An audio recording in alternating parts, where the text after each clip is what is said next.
Baik, Assalamualaikum warahmatullahi wabarakatuh. Perkenalkan, saya Sartika Muslimawati dengan NIM 1050211011421 akan mempresentasikan mengenai proposal saya dengan judul Implementasi Gaya Kepemimpinan Situasional Kepala Sekolah dalam meningkatkan kinerja guru new normal pada sekolah grade 2 selayar. Selanjutnya itu yang melatar belakangi saya, seperti tahui memasuki era berdasarkan surat edaran pemerintah pemerintah telah memberikan kebijakan pendidikan baru yang memungkinkan proses pembelajaran kembali dilakukan secara offline atau tatap muka kembali. Dengan adanya hal tersebut, tuntutan peran kepala sekolah tentu menjadi perhatian serius karena kepala sekolah merupakan pemangku kebijakan tertinggi dalam melaksanakan tugas serta tanggung jawab di sekolah.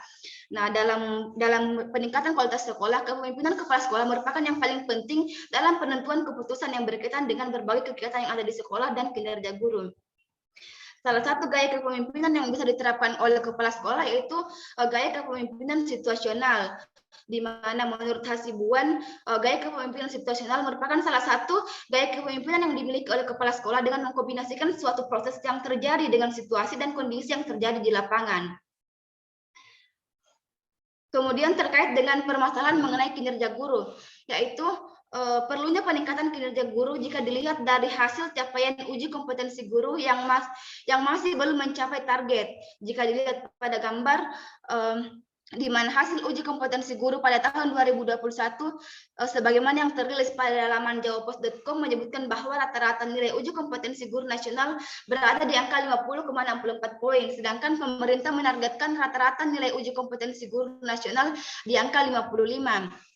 Berdasarkan gambar merupakan hasil uji kompetensi guru untuk wilayah Kabupaten Kepulauan Selayar. Bisa dilihat bahwa untuk kompetensi pedagogik ada di angka 49,09 dan kompetensi profesional di angka 54,27. Berdasarkan angka tersebut, capaian kompetensi guru belum mencapai angka yang ditargetkan oleh pemerintah. Hal ini dapat disimpulkan bahwa kinerja tenaga pendidik tenaga pendidik atau guru di Indonesia masih di bawah rata-rata yang telah distandarkan pemerintah. Diketahui bahwa dalam melakukan tugas dan tanggung jawab untuk mencapai kinerja guru yang optimal, peran kepala sekolah dengan gaya kepemimpinan yang diterapkannya memiliki pengaruh terhadap berjalannya proses pendidikan. Hal tersebut sesuai dengan penelitian terdahulu yang menyebutkan bahwa salah satu penelitian dari Mulyati dengan judul The Effect of Participal Leadership Style to Teacher Job Performance menyebutkan bahwa gaya kepemimpinan memberikan kontribusi yang signifikan terhadap peningkatan kinerja guru. Berdasarkan hasil observasi pada SMA 2 Selayar saat ini sedang melakukan pembelajaran tatap muka. Berdasarkan kondisi tersebut, diperlukan adaptasi gaya kepemimpinan situasional memasuki era new normal. Berdasarkan info yang termuat pada laman obermentindok.co.id dalam sesi wawancara, Bapak Tajuddin SPD selaku Kepala Sekolah menyebutkan capaian terbaru di bidang akademik maupun non-akademik SMA 2 Selayar, yaitu salah satunya pencapaian keberhasilan dalam mencetak alumni siswa-siswa terbaik walaupun pembelajaran dilakukan secara online. Hal tersebut tidak terlepas dari gaya kepemimpinan kepala sekolah yang selalu memberikan motivasi semangat kepada guru untuk dalam hal meningkatkan prestasi siswa walaupun terjadi pandemi yang sebelumnya mengharuskan pembelajaran secara online dengan berbagai tantangan bagi tenaga pengajar. Akan tetapi tidak menurunkan semangat sebagian guru dalam melaksanakan tugasnya, namun tidak semua guru demikian. Terkait dengan kedisiplinan dan kinerja guru, terkadang masih ada saja guru yang datang terlambat dan terlambat masuk ke dalam kelas untuk memberikan pelajaran, dan juga masih ditemukan guru yang belum mengerjakan tugasnya dengan baik. Berdasarkan uraian fenomena yang terjadi disertai dengan penelitian terdahulu yang menunjukkan bahwa pentingnya gaya kepemimpinan kepala sekolah yang efektif karena memiliki pengaruh terhadap kinerja guru. Untuk itu, oleh sebab itu, saya tertarik untuk menganalisa lebih dalam mengenai implementasi gaya kepemimpinan situasional kepala sekolah dalam meningkatkan kinerja guru memasuki era new normal ini atau pengalihan kembali dari pembelajaran jarak jauh melalui pembelajaran secara langsung atau tatap muka di SMA 2 Selayar. Berdasarkan latar belakang tadi, saya ada 3 rumusan masalah yang saya angkat. Yang pertama yaitu bagaimana penerapan gaya kepemimpinan situasional kepala sekolah saat kembali memasuki pembelajaran tatap muka dalam meningkatkan kinerja guru. Yang kedua, apa saja faktor pendukung dan penghambat gaya kepemimpinan situasional kepala sekolah dalam meningkatkan kinerja guru di era new normal. Kemudian yang ketiga, bagaimana dampak implementasi gaya kepemimpinan situasional kepala sekolah terhadap kinerja guru di era new normal. Kemudian tujuan penelitian ini ialah untuk menjawab perumusan masalah yang tadi. Selanjutnya yaitu tinjauan pustaka.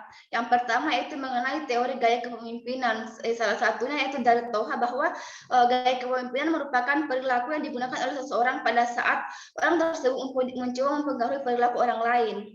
Kemudian teori gaya kepemimpinan situasional yang menyebutkan dari Harsey and Blair menyebutkan bahwa 4 perilaku kepemimpinan dalam kepemimpinan situasional yaitu telling, selling, participating, dan delegating.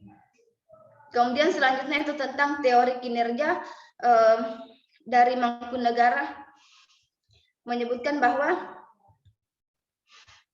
kinerja adalah hasil kerja secara kualitas dan kuantitas yang dicapai oleh seorang karyawan dalam melaksanakan tugasnya sesuai dengan tanggung jawab yang diberikan kepadanya. Selanjutnya itu tinjauan empiris, yaitu penelitian terdahulu. Di sini saya ada 5 penelitian terdahulu terkait dengan gaya kepemimpinan dan kinerja. Selanjutnya yaitu mengenai kerangka pikir penelitian saya. Berdasarkan gambar konsep kerangka pikir saya, yang mana di sini kepala sekolah merupakan pemangku kebijakan tertinggi di sekolah, yang mana di sini kepemimpinan kepala sekolah yang akan dilihat bagaimana implementasi gaya kepemimpinan situasional kepala sekolah berdasarkan teori Harsey and Blanchard yang ada 4 perilakunya yaitu telling, selling, konsultasi, dan delegasi. Berdasarkan hal tersebut akan dilihat bagaimana faktor pendukung dan faktor penghambat dalam meningkatkan kinerja guru. Selanjutnya itu masuk di bab 3 itu metode penelitian. Yang pertama pendekatan dan jenis penelitian. Pendekatan yang digunakan dalam penelitian ini adalah pendekatan deskriptif kualitatif. Kemudian yang kedua fokus penelitian. Fokus penelitian dalam penelitian ini adalah implementasi gaya kepemimpinan situasional kepala sekolah dalam meningkatkan kinerja guru memasuki era new normal, yakni pembelajaran secara tatap muka atau offline yang kembali dilakukan setelah hampir kurang lebih 2 tahun melakukan pembelajaran secara online. Kemudian lokasi dan waktu penelitian. Penelitian ini dilakukan di sekolah SMA 2 Selayar dengan rentang waktu kurang lebih 2 bulan. Kemudian jenis dan sumber data. Yang pertama itu jenis data, yaitu data primer. Data primer ini adalah informan merupakan seseorang yang dapat dijadikan sumber atau informasi tentang implementasi gaya kepemimpinan kepala sekolah. Yang mana informan saya di sini ada kepala sekolah dan guru. Kepala sekolah merupakan informan kunci dan informannya itu masing-masing masing-masing 3 orang yang mengajar di tiap kelas 10, 11, dan kelas 12. Jadi total informannya ada 10 orang. Kemudian data sekunder adalah data yang berupa buku-buku atau literatur atau dokumen-dokumen yang terkait dengan masalah yang diteliti. Kemudian sumber data. Kemudian teknik pengumpulan data itu observasi, kemudian interview, dan studi kepustakaan. Selanjutnya yaitu teknik analisis data, yaitu pengumpulan data, reduksi data, dan penyajian data.